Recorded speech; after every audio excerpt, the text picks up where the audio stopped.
할렐루야. 하나님께서 여러분의 삶에 놀라운 은혜로 함께 하시기를 축복합니다.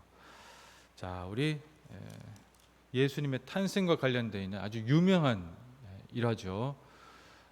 예수님께서 말구유에 태어나셨다.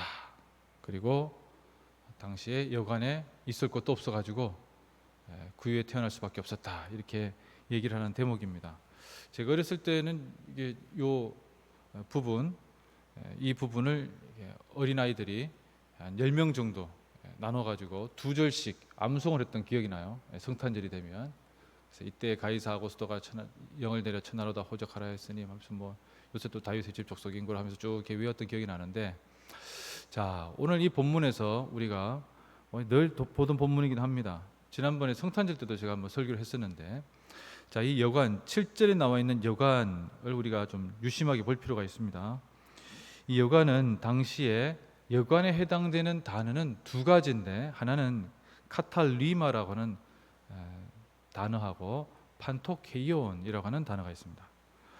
판토케이온이라고 하는 단어는 우리가 흔히 생각하는 여행객을 위한 숙소예요. 그래서 우리가 여관이라고 하면 판토케이온을 떠올립니다. 그래서 사마리아 사람이 강도 만난 사람을 자기가 자기 말에 태워가지고 어디로 갑니까? 여관으로 가죠. 그때 그 여관이 판토케이온, 객실만 쫙 있는 여관입니다.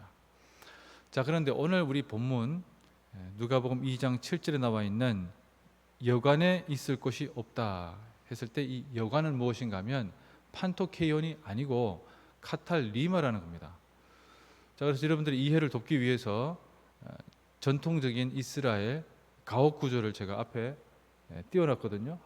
앞에 파워포인트를 보시면 당시에 부잣집은 좀 다를 수 있겠지만 일반 서민들의 집에 좀 그래도 서민들 중에서도 좀 그래도 약간 산다고 하기보다는 또 그런 집에 통상은 안방하고 구유라고 하는 마구간 이 둘이 같이 연결되어 있어요. 그래서 당시에 도둑이 많아가지고 어떻게 했는가 하면은 가축들을 자기 집안에 들여서 그 집안에 가축이 머물게 했습니다. 태백 쪽에 가면 이런 비슷한 느낌의 그런 가옥 구조가 있어요.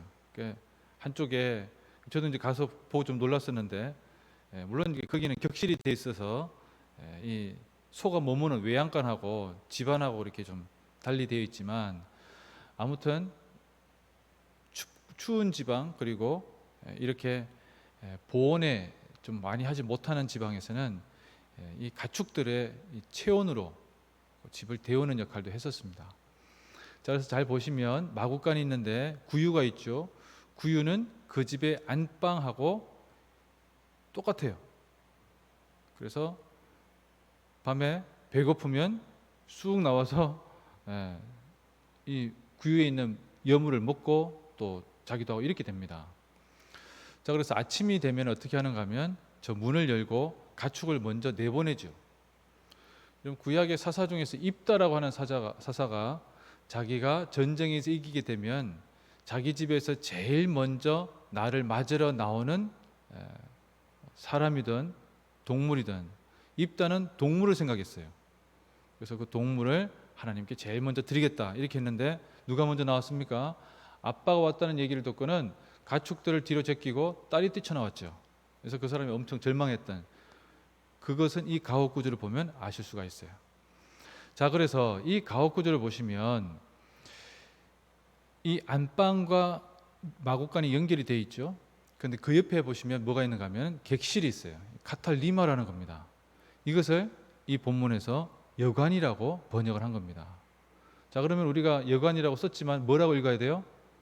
사랑방이 없었더라 이렇게 읽어야 된다는 겁니다. 자, 그렇게 읽게 되면 우리가 본문을 둘러싼 많은 의문점들이 풀리게 되죠. 왜 그런가 하면, 여러분, 요셉은 다윗의 집 족속입니다. 베들레헴은 다윗의 집 족속인 사람들이 살고 있는 곳이에요. 이 다윗 지파가 다윗에 해당되는, 즉 유다 지파가 살고 있는 곳이라는 거죠. 그런데 자기 고향에 갔는데 그것도 소위 말하는 왕족의 후예가 왔는데 그 마을에 살고 있는 사람들은 요셉을 다 아는 사람이죠. 제가 시골 경상북도 문경시 마성면 하늘이, 제가 완전 촌사람 아닙니까? 그 한에 누가 살고 있는가 하면 한에는 경주 김가만 살고 있어요. 우리 집 옆집에 차씨, 그 너머에, 시내 너머에 사는 차씨 외에는 다 경주 김가입니다. 어렸을 때는 지나가면 제가 다 인사를 해야 됐어요. 싹 다 인사를 해야 됩니다. 만약 인사를 안 하면은 이제 또 우리 아버지 이제 우짜 쓰시는데 우호 아들이 인사를 안 하더라. 그러면 이제 밤에 혼나는 거죠. 요셉이 베들레헴으로 갖다 치면 그 베들레헴에는 사람들이 다 아유 잘 지냈냐고 하면서 아는 척을 한마디라도 하는 사람이라는 거예요. 그런데 여러분, 이 해산할 날이 찬, 즉 만삭의 임산부가 왔는데 마국간에서 사람이 태어나게 할 거냐 이거죠. 그럴 리는 없다는 겁니다. 즉 당시에 있는 사람들 박해가지고 이 마리아와 요셉을 후대한 이 집의 가장의 이름도 안 나와 있지만 이 사람 2000년 동안 욕을 엄청 얻어먹었겠죠. 근데 알고 보면 그렇지 않다는 겁니다. 예수님이 처음 태어나셨을 때 물론 누가 보기에는 비참하다고 할 수 있겠지만 그러나 그 내에서는 사람들의 환영과 축복 속에 태어나셨다. 우리가 한번 꼭 기억했으면 좋겠어요. 그런데 당시에 그러면 뭐 여관이 따로 판토케이온에 사람이 가서 자면 되는 거 아니냐. 여러분, 로마의 총독이 가이사 아고스토가 이 수리아 총독에게 명령을 해서 싹 다 인구 조사를 시켰기 때문에 베들레헴에 사람이 차고 넘쳤겠죠. 그래서 판토케이온에도 없고 마침 객실에도 이 집 주인 아는 사람이 벌써 들어와서 있었기 때문에 같이 자리를 차지하지 못했다, 이렇게 볼 수가 있다는 것입니다.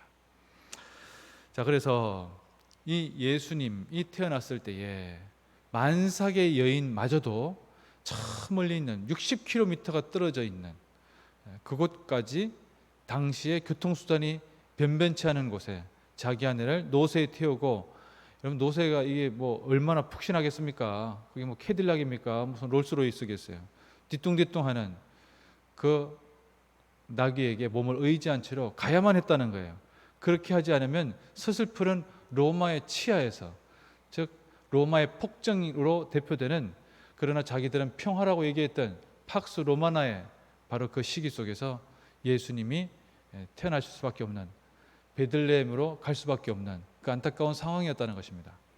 자, 그런데 바로 그러한 팍스 로마나의 치하에서, 로마의 평화의 치하에서 2장 14절에 목자들에게 천사가 예수님의 탄생 소식을 알려줍니다. 뭐라고 합니까? 14절 같이 읽어보겠습니다.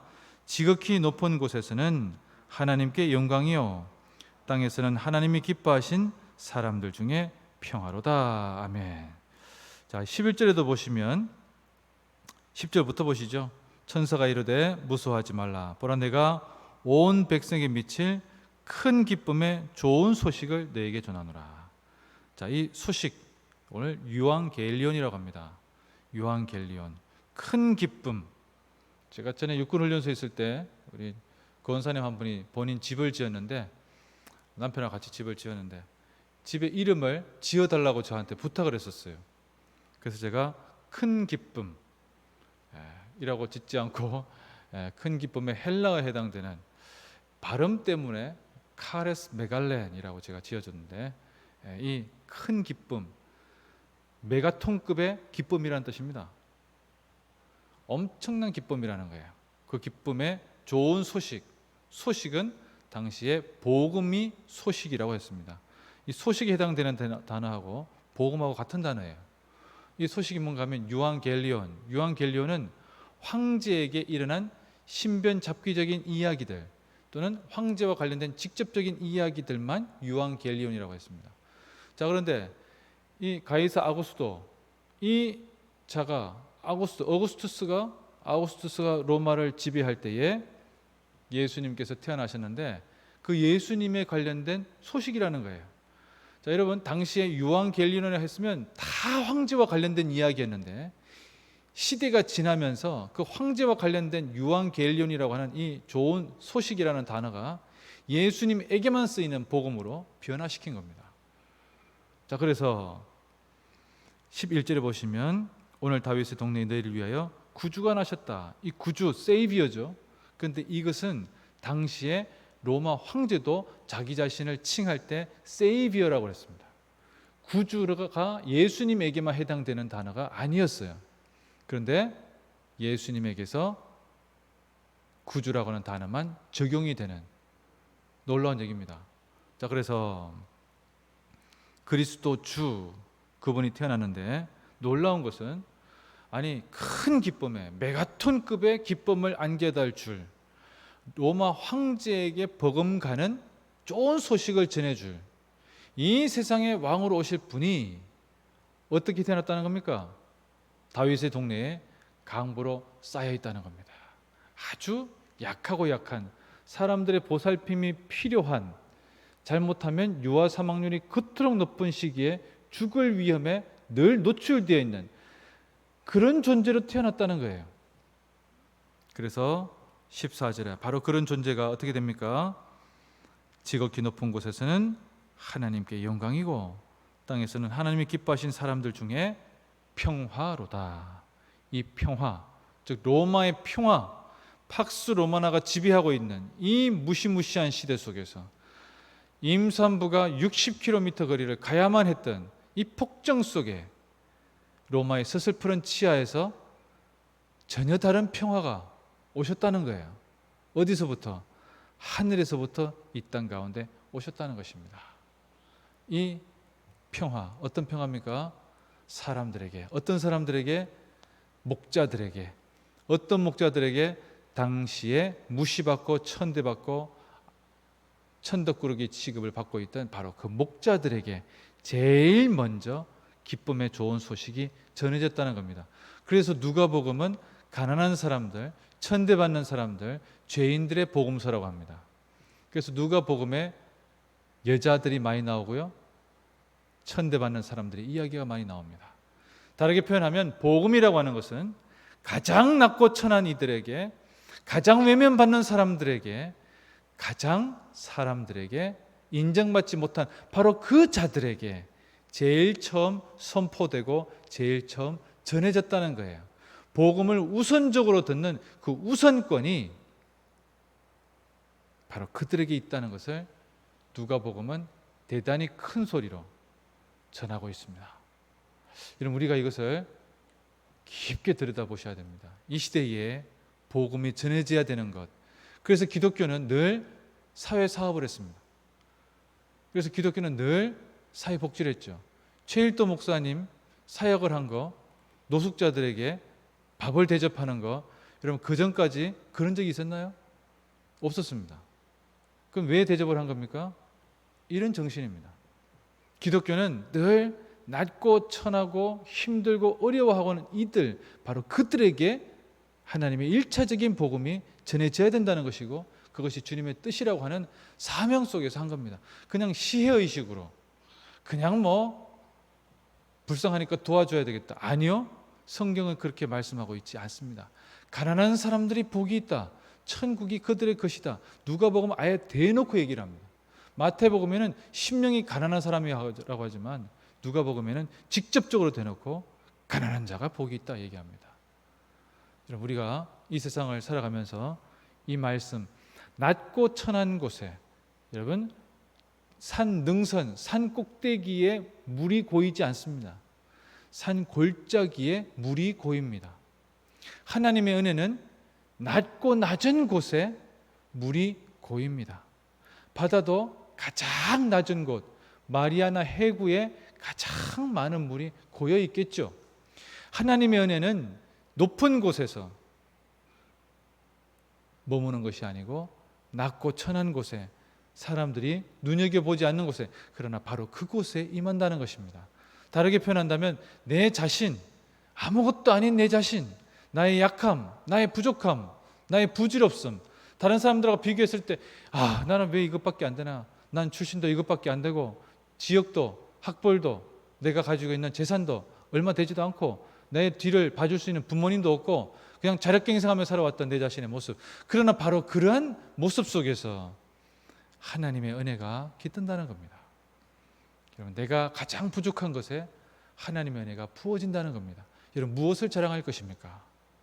여러분, 강점과 자기가 가지고 있는 무엇인가 잘하는 것으로 승부하는 이 시대 속에서 나는 약하고 약한 나 자신을 증거할 수밖에 없습니다. 왜? 바로 이런 약하고 약한 나 자신에게 하나님의 은혜가 충만하게 채워질 것이기 때문에 그렇습니다. 오늘도 그러한 고백을 하는 여러분들 속에 놀라운 은혜가 함께 하시기를 축복합니다. 기도하겠습니다.